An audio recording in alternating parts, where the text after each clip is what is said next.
Hi, it's Dee with Teaquilts, and today we're here to do our next block of the month. This is the block that's going to be due in the month of December, so stay tuned.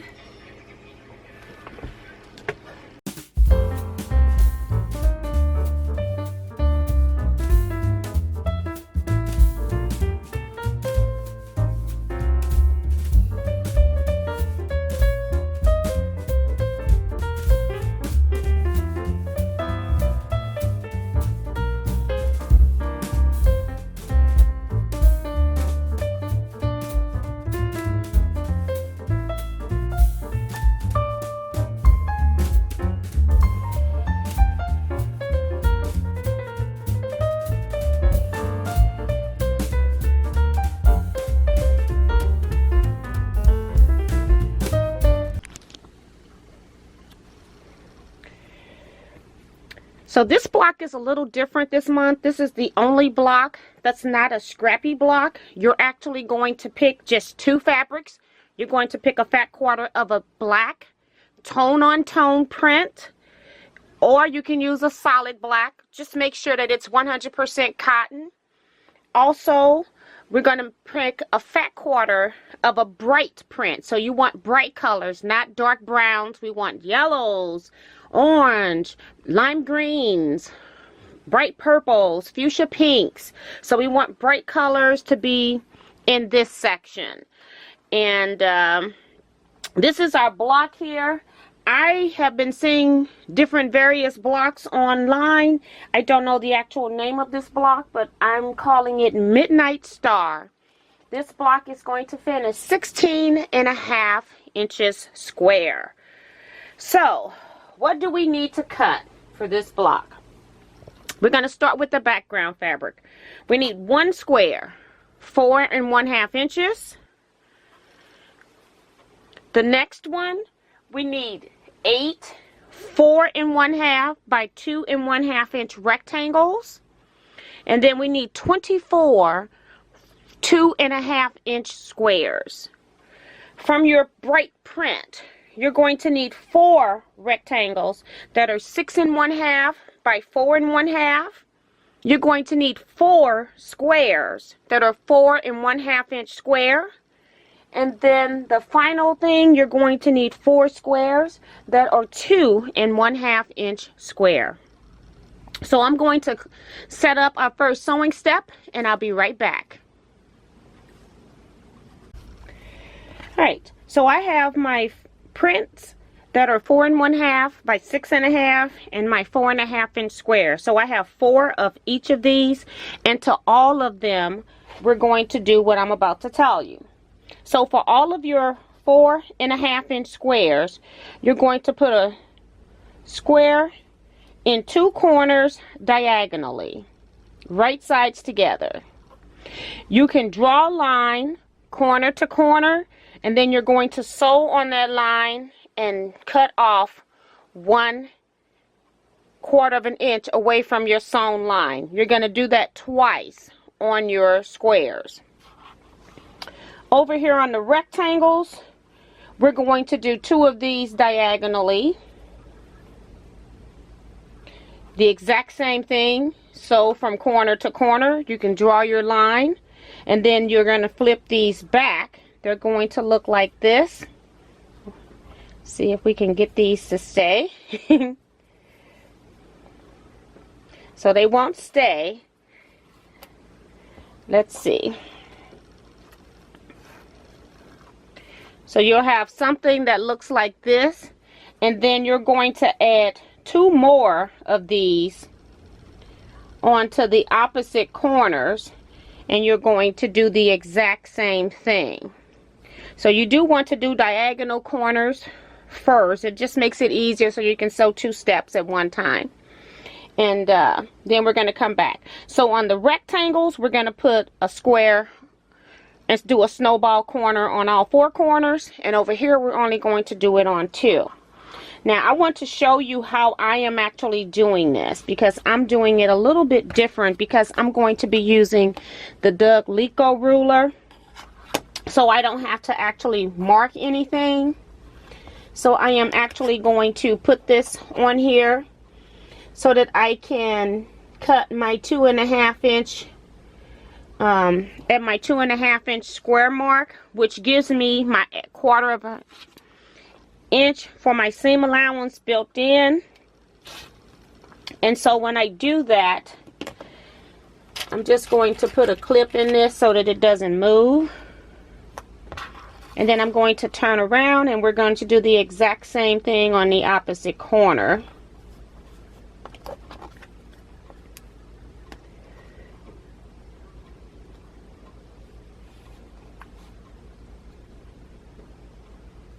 And I have a video on YouTube showing you how I use this ruler.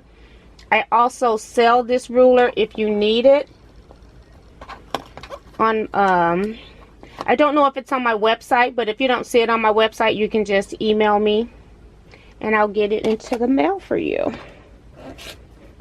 So I am also going to sew a 1/4 inch on these. I am not going to throw those away. Okay. So I am going to go sew this step. I'm going to do the exact same thing on this, on all 4 pieces, on both sets. So I have 4 squares and 4 rectangles. I'm going to sew these corners onto each side, and then I'll be right back.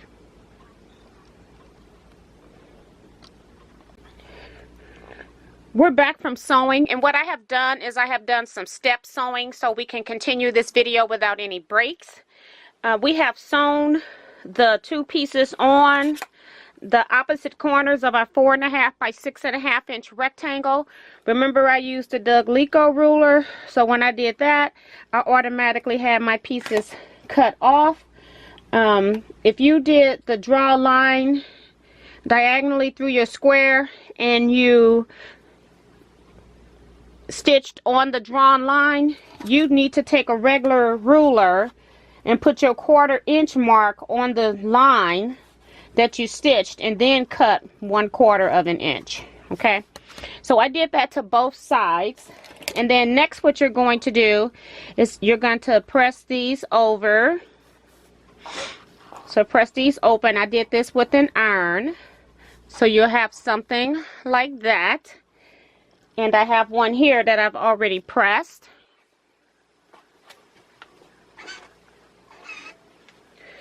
And then our next step is we're going to take squares and put them on the opposite 2 corners for the 6.5 by 4.5 inch rectangles only. And here I have shown how if you were drawing lines, I'm hoping that it shows up. I've got drawn line going through here, and then I drew another line 1/2 inch away, so that when you cut in the middle, these would be your half square triangle sizes. I now have to sew mine because they're all loose pieces, so I do have to still sew those, and we'll talk about that at the end. But I'm going to go ahead and continue with the ruler anyway, even though I have drawn. I just drew on that one for video purposes. And then we're going to trim this off and put a pin in here to hold it. Rotate around and do the same thing. And we're actually going to do this to all 4 of your rectangles.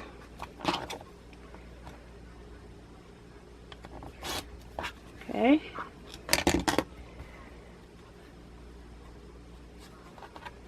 So you do that to all 4 of your rectangles.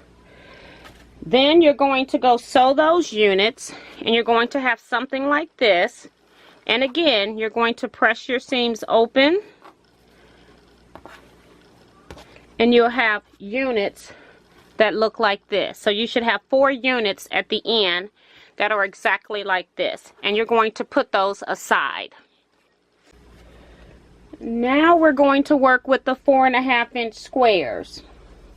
So for the 4.5 inch squares, we sewed a square to do a snowball corner onto each side diagonally, And again, we're going to press those seams open. You should have something that looks like that. After you press it with an iron, this is what you will have. So now we're going to sew our corner unit, and you got to make sure you've got this block orientated correctly. So put your non-snowball corner in the top left. You're going to put 2 of your background rectangles that are 2.5 by 4.5 on the bottom and the right side. Make sure it's on the bottom and the right side. And then you're going to put a square right down in the bottom. So let me scoot this up, make sure we can see this. So we've got this unit here. When I'm doing bulk sewing and I don't seem to have my pieces here, I don't know what I did with them. It could have knocked them off the table. But when I have pieces like this, I go ahead and lay out all 4 of my units like this, and then I just chain piece. But basically you want to sew this rectangle, sew a seam down, then sew this square and sew a seam down. And I leave these units connected because it keeps my orientation correct and I don't have to worry about that again. And so here I have done that particular sewing, and you want to press your seams towards the rectangles. So we'll just take that, press it this way, push this one under, press it that way. Then once that's pressed, once you press that, you're going to flip this up, and your seams should be going in opposite directions. And then I like to go ahead and use a pin. Go ahead and put a pin in there to hold your spot if you need to. And then you're going to sew 1/4 of an inch down. Okay? And then once you do that, you're going to press this seam down away from the 4.5 inch square. Alright. And then this right here is the unit that you will have. And we need to make 4 of these. So I am going to go do the rest of my step sewing. Got quite a few things I need to sew here so that I can get these units ready to go into a block. Here, and we have all of our pieces sewn together now. We have 4 rectangles here with the flip corners on all 4 corners. Actually have 4 of those. We have 4 of the corner units sewed all the same, exactly the same, all of those. And then we've now got to bring in our final piece we haven't used, which is our 4.5 inch background square. So we're going to lay this block out. So I am going to just bring in one of my design boards. It's not big as my block, but it is what it is. And I am going to lay that center square in the middle. And then I am going to lay my 4.5 by 6.5 rectangles on each side of this square. Notice that this rectangle is too big to go the other way, so you can only lay it out one direction. So we'll put that on all 4 sides of the square, and we're rotating them so that they fit onto the square.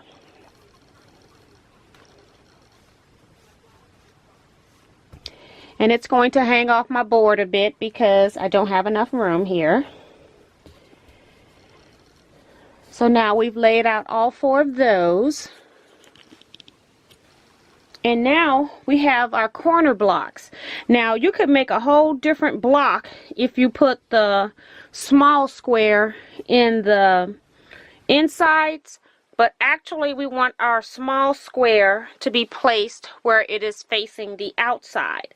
So all I do is just take this square, rotate it around so that in every corner the small 2.5 inch print square is on the outside of the block.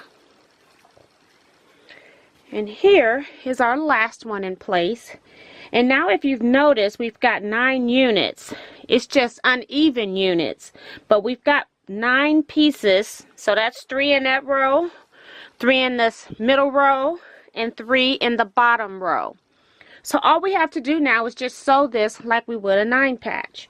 So I am just going to put all of my second row pieces on top of my first ones, putting right sides together. And I am going to go sew this 1/4 inch seam all the way down with the connecting thread. And I'm going to come back and show you that. I always like to chain piece my block together, especially when I got blocks that things can be rotated out of position. That way I know things have not moved. So I'm going to go sew this and I'll be right back.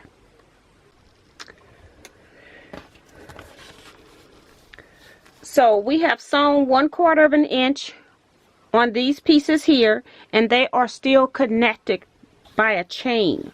And next step that we're going to do is we're going to press the center piece towards the square. So we want the seam allowances under the square.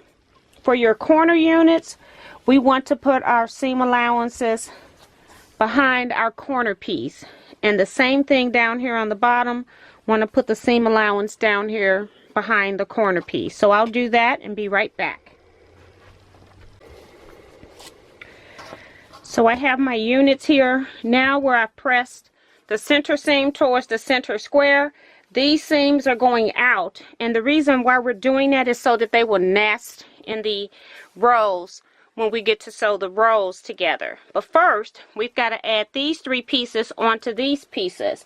So if you think you're going to get confused, then just go ahead and turn them over, put a pin in them, so you know all of your pieces are in the right position.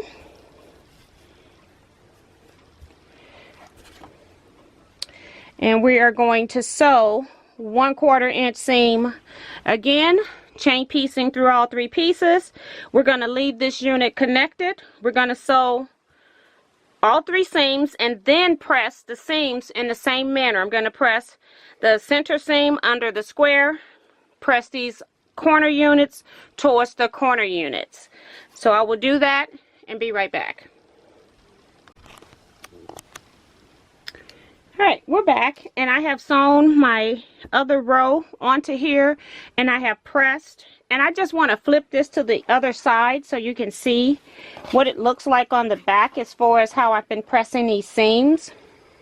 I have my top and bottom row where the seams are pressed out to the corners, and then in the center I have it where the seams are pressed behind the center square. So what you can see how these seams are nesting right here, going in the opposite direction, and that's exactly what you want. So we go back to the front again like a 9 patch. We first sew the 3 pieces into rows. Now we have 2 rows that we've got to sew horizontal seams. So we just flip down our pieces. If you don't need to pin, you don't have to, but I just put a pin in here, put my position where I'm going to sew, and then also pin the point over here.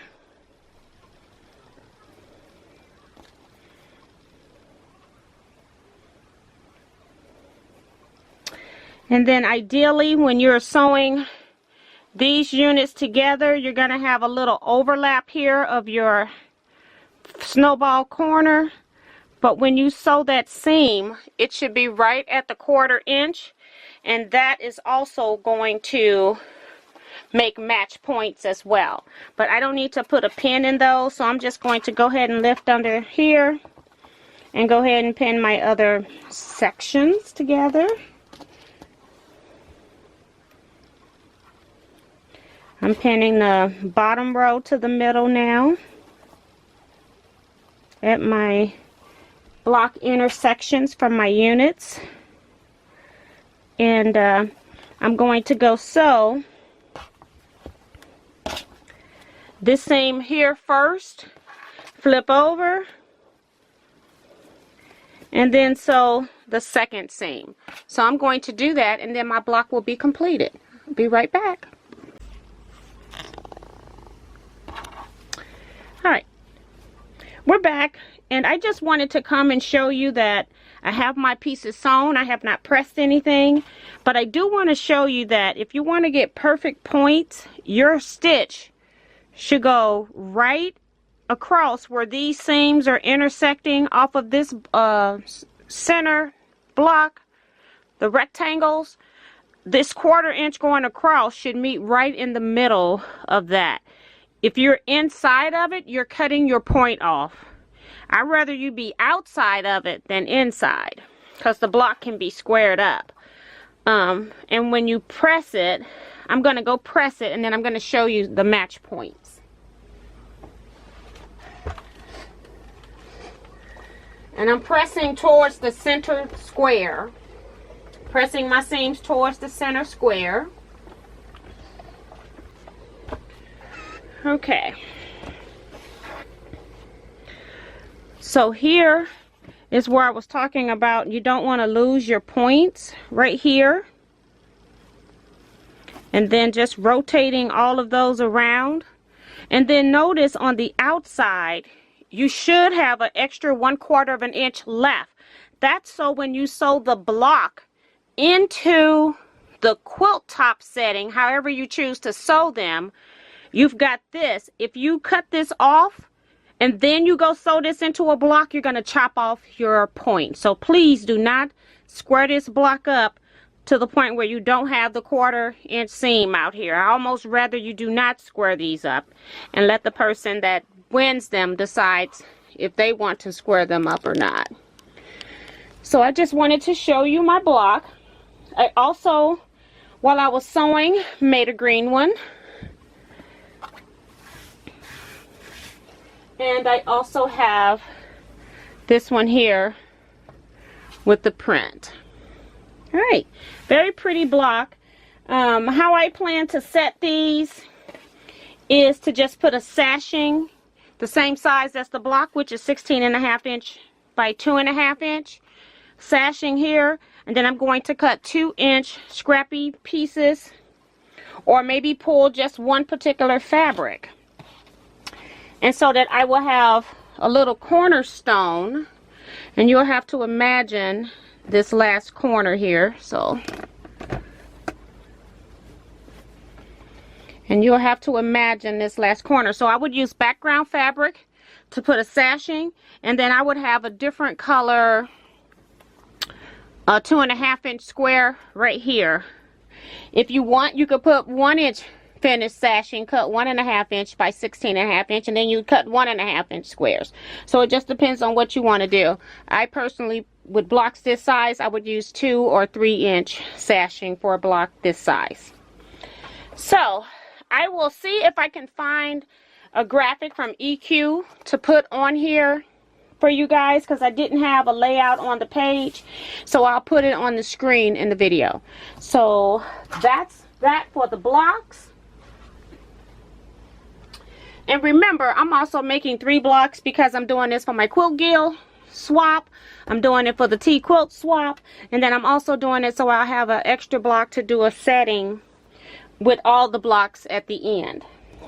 All right, so when we're making these, each block had 24 of these little units left, and so I have not sewed all of them. I have sewed some of them together, and I just wanted to let you know that I do keep these things. I square them up to 1.5 inches. So I've got these here already done. I press the seams open anytime I'm making half square triangles, and I will especially do it if it's this small. And then you can use these in other blocks. You don't have to necessarily use them with each other. You could make various different blocks with these. One of the things that you could make would be a friendship star block.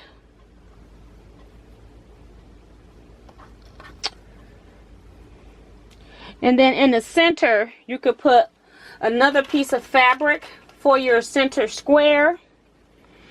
You could use the black background piece if you like, and then you'll have to put your background pieces here in the corner. So you're just cutting squares from your background fabric. If you don't want to add any other fabric to this, then you could do blocks that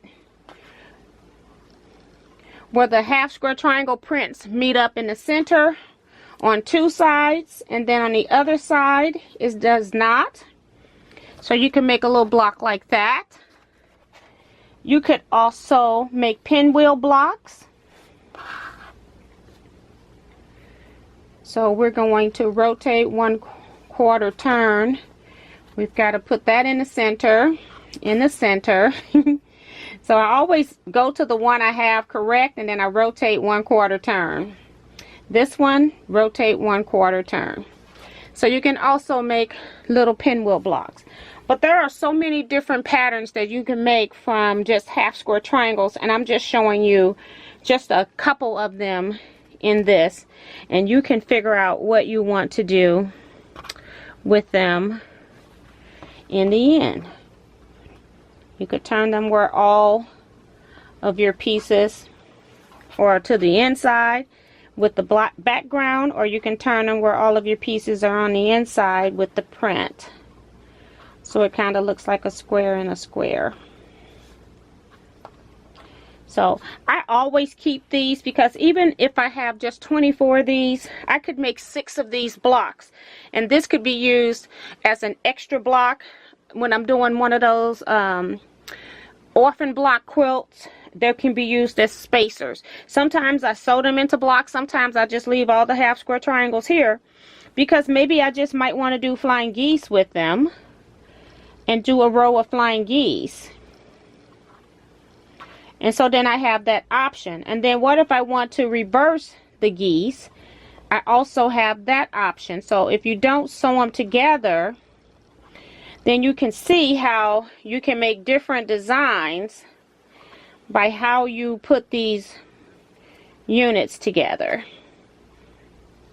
You see what I'm saying here? Now we've made the arrow board, and you could use that as a border in something. So I always, anything that I can square up to 1.5 inch or larger, I tend to keep. Anything less than that, I tend to get rid of. That's just my rule. You have to make your rule for whatever size. Maybe 2-inch finish or 1.5 inch finish is your size instead of 1-inch finish, which is my size. So that's it for this video. See you next time. Thank you all so much for watching. Please remember to like, comment, and subscribe. Share my channel with your other quilting friends, and I'll see you in my next video. Bye bye, Teaquilters. Stay blessed.